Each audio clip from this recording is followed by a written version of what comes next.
Okay, welcome to our review on proofs.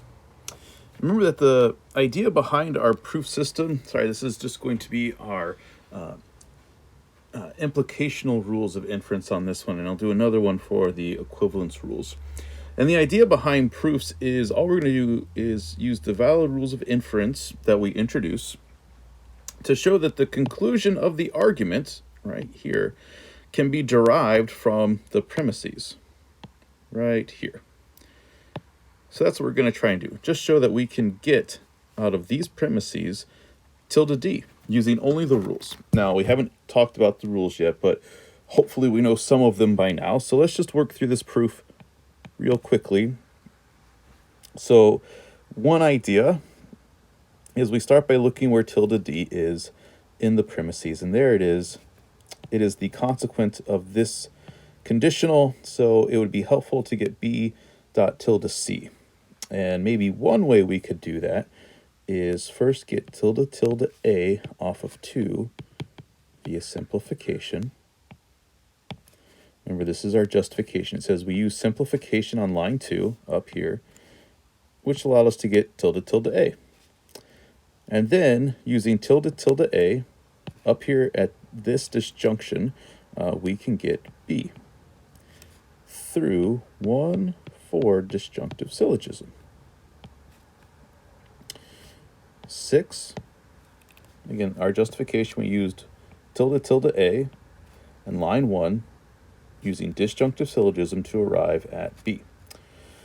Once we have b, well, we can't do much yet, but we're halfway to b dot tilde c. Now we could just use tilde c, which it looks like we can get off of 2, again, just through simplification.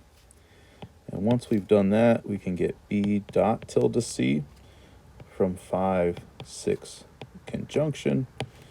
And then once we've got that, line 8 is going to be tilde d from 7, 3 modus ponens. So let's just talk about some of our rules and maybe how to remember them. So remember our good friend modus ponens from the very beginning, which just says if you have a conditional such as if I bring chips to the party, I will also bring salsa. Then, and again, assume it's a true conditional, then if I bring chips to the party, you may validly infer that I also brought salsa.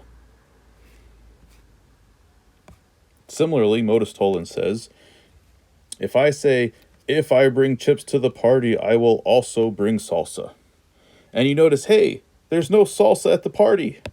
You may validly infer, Saunders didn't bring the chips. Hypothetical syllogism is very fun. It just says, look, let's start with 2 conditionals. If I bring chips to the party, I will also bring salsa. If I bring salsa to the party, I will bring guacamole. You may validly infer then that if I bring chips to the party, I will bring guacamole. Why? Because the consequent here and the antecedent here are the same. And so basically, you may validly infer that. And again, the order of the premises doesn't matter to the proper application of these rules. So keep that in mind as you work on your proofs. Disjunctive syllogism. Let's say I will either bring guacamole or salsa to the party. And you notice, there's no salsa. You may validly infer that there is guacamole. And it works in the other direction as well, but I didn't want to put two of them on there. Constructive dilemma, I don't have any animations for because I couldn't quite figure out. But let's say I had something like this. I will either bring corn chips or potato chips. Okay. If I bring corn chips, then I'll bring salsa. If I bring potato chips, then I'll bring onion dip. So we've got the disjunction. We have the 2 hypotheticals. There's 2 arrows that each have as its antecedent the disjunction that we started with.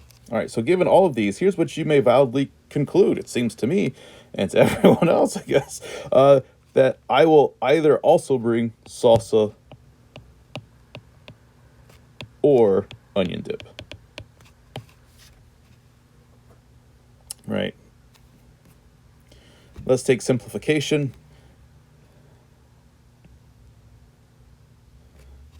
If I'm going to bring salsa and guacamole, it's also the case that I'm going to bring salsa and then I'm going to bring guacamole.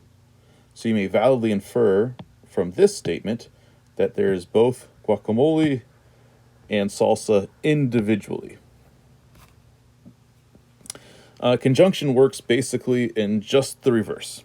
If I brought guacamole to the party, and you know what, I also brought salsa just for fun, it's true that I brought salsa and guacamole.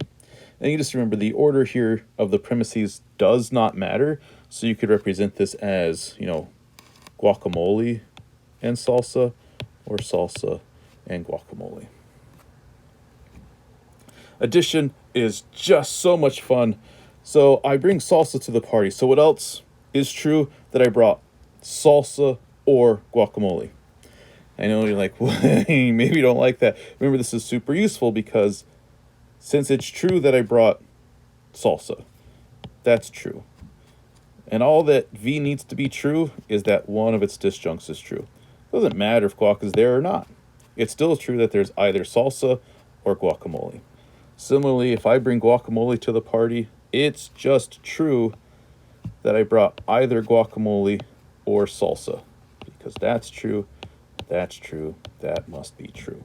Remember to use addition in your proofs when you need a conclusion or something in your proof that is a disjunction. So whenever you're like, oh, I could really use the disjunction these days, just throw one together. Why not? So let's work on a couple of proofs together, and then we'll wrap up. So what we're trying to get is to Q from the premises 1 through 3. K arrow L, K arrow M, arrow tilde N dot Q, and L arrow L arrow M. I think the first thing that we might want to do is a hypothetical syllogism from 1 and 3.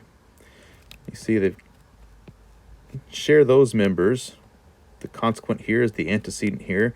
And so we may validly infer that if K is true, then L is true. And if L is true, then M is true. Then if K is true, M is true. And how do we do that? We did 1 through 3 hypothetical syllogism. 1, 3. And then 5, this is the antecedent of this conditional. So now I may validly infer tilde N dot Q simply from 4 to modus ponens. Once I've got tilde N dot Q, I can get Q just from 5 simplification.